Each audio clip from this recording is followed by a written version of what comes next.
Hey folks, my name is Jonny Ardavanis and welcome to Dial In. I wanted to hop on here today and talk about just my gratitude for the life and ministry of John MacArthur. I loved John MacArthur, and he has had probably over anyone other than my dad the greatest influence on my life. When I think about his life and ministry, I think of four words probably in particular: that he was bold, he was faithful, he was kind, and he was gracious. Some of my favorite messages from Pastor John were on the topic and theme and subject of heaven.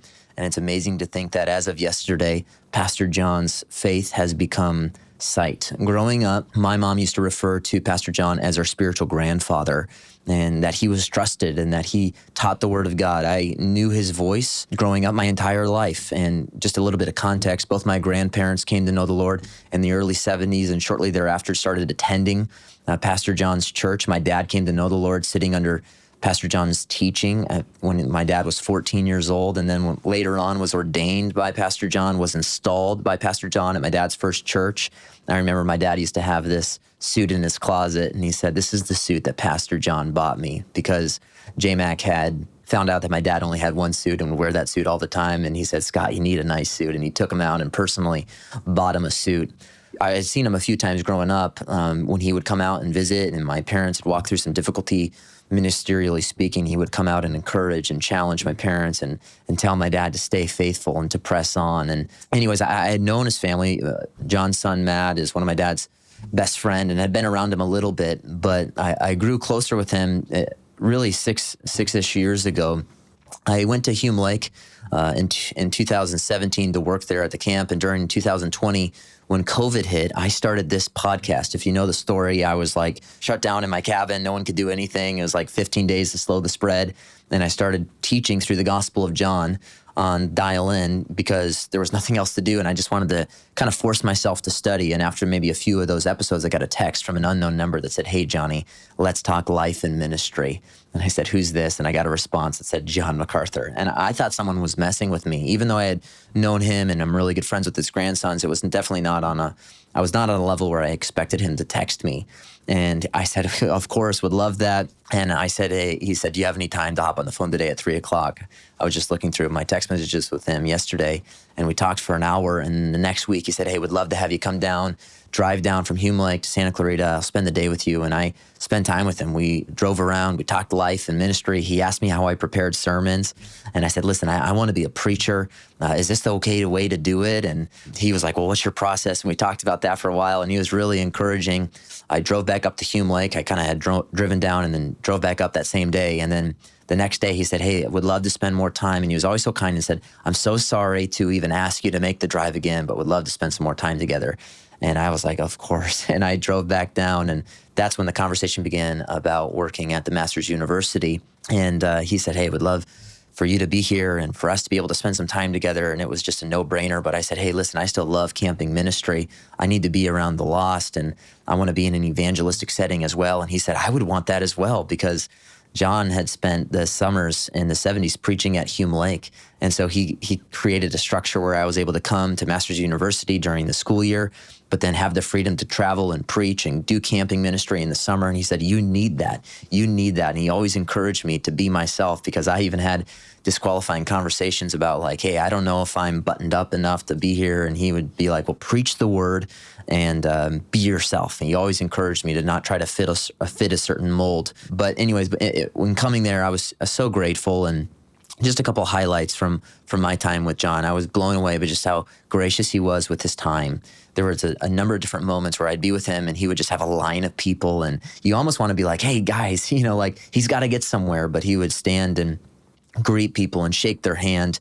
And I remember after chapel one time at the university, students said, "Hey, we got some questions for you. We need a few minutes." And he said, "Let's pull up some chairs."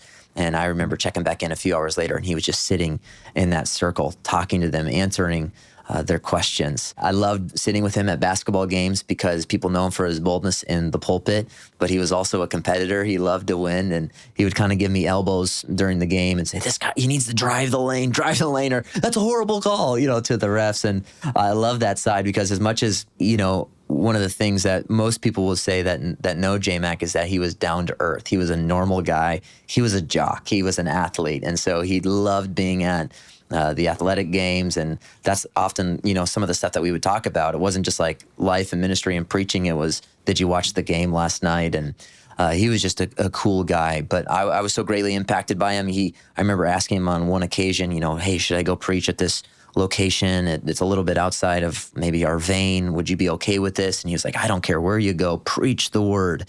Even in this podcast, and in writing my book, Consider the Lilies, I had kind of wrestled with, hey, should I wait until I'm older to do that type of ministry, to do a podcast, to do a book?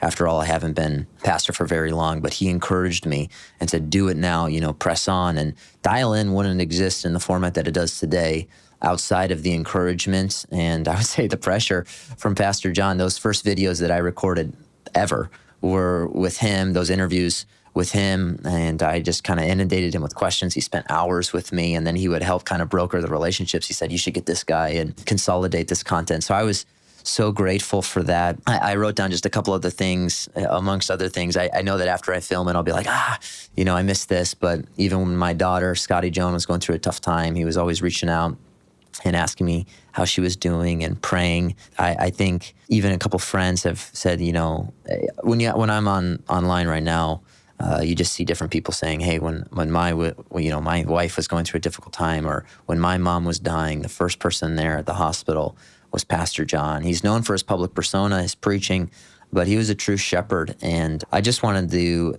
acknowledge my gratitude for his life and ministry. I've seen even in recent years, some of your heroes, the heroes of kind of the contemporary church culture fall into sin. And when I think about his life, I think of that word faithful. He would text me at times after listening to my sermons in the last couple of years, and he would just always say, stay faithful. And he wrote me a letter for my 30th birthday. And the verse I was just looking at is Philippians 1:6, that he who began a good work in you is going to carry it out to completion. And I think that's the reality for Pastor John's life. He began a good work, and a man who gave his life to the Lord and who had a 56-year ministry. And in light of the life that he lived, I just want to pray that I would become a man like John MacArthur, who loved the Lord, loved the Scripture, loved the people of God in the local church. And I would encourage you to live a life like him. Paul says, follow me as I follow Christ. There's an element where you live and watch a guy who's living and striving for the glory of God, and you go, I want to live like that. And when I look and reflect upon the life of Pastor John, I go, man, I want to live like that. I'm sure there's other memories and other favorite sermons that some of you guys have that have been exposed to his life, his teaching, preaching, and ministry. Maybe put those in the comments so other people could be mutually encouraged. It's been amazing just in the last 18 hours since he went to be with the Lord, just the outpouring of people expressing their gratitude from all over the world. And I'm thankful for the way that the Lord used his life. And truly, maybe just final thing, I've always been shocked by the way that his ministry, as massive as it was, he always just accredited to the mercy of God and God's kindness. It was never something that he found his identity in. He was just the best and the coolest guy, so normal and so humble. And I want to be a man like that. So I just wanted to acknowledge my gratitude to the Lord for making and using John MacArthur.